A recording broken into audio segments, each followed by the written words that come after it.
Για δεκαετίες περιμένουμε τη μεγάλη λύση. Ίσως όμως η ειρήνη δεν έρχεται με μεγάλες αποφάσεις. Ίσως ξεκινά με ένα μικρό ρεαλιστικό βήμα.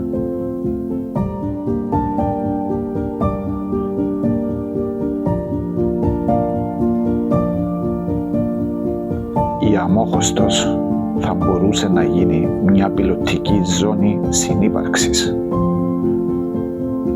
Όχι υπό τον έλεγχο της μιας πλευράς, όχι ως σύμβολο επικράτησης, αλλά ως κοινό έδαφος.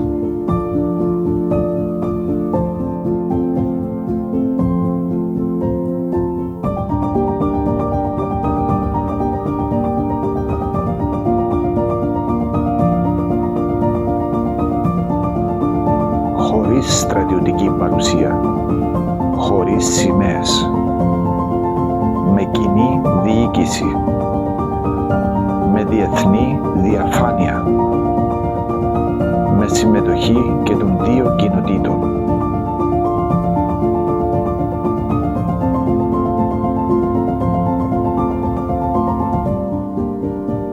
Όχι για να ξεχάσουμε, αλλά για να αποδείξουμε ότι μπορούμε.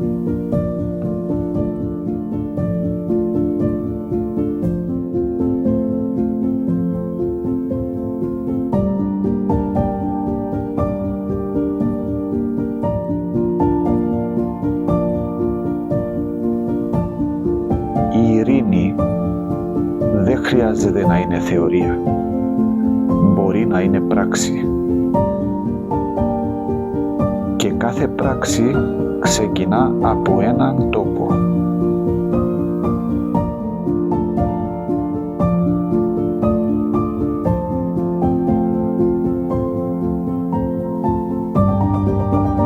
Το ονομάζουμε New Famagusta Pilot Zone.